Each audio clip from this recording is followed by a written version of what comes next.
وقت زنا و فحشا به درجه عام شود که در پارک ها و سر کوچه ها، در جایهای جمعیتی و در طربخانه ها، در شبکه های اجتماعی و در توی و معرکه ها، در آغوش گرفتن و بوسابوسی کردن مردان و زنان دیده شود، پس شما انتظار بدترین بیماری های سرایت کننده باشید.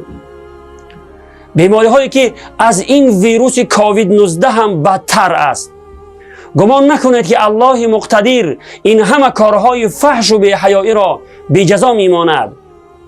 پاک است خداوندی که مهلت میدهد ولی بی جزا نمیماند. در روایتی که آن را ابن ماجه روایت میکند، پیامبر خدا صلی الله علیه و سلم میفرمایند وقتی در بین قوم زنا و فحشا عام شود و به طور آشکارا و در پیش چشم مردم انجام شود، در بین آنها کسلی های وبا و بیماری های گذرنده پهن می شود که در گذشتگانشان نبوده است. روایت ابن ماجه.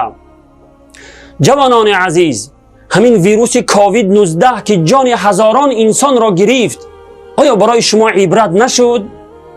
شما انتظار چی هستید؟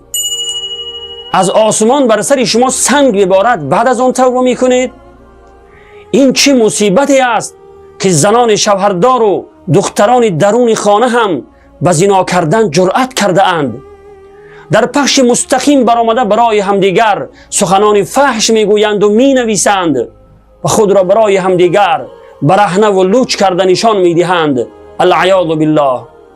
قسم به عظمتی الله که عاقبت این همه فحشا و بی‌حیایی خیلی خطرناک است. خوب به یاد داشته باشید. والسلام علیکم و رحمت الله و برکاته.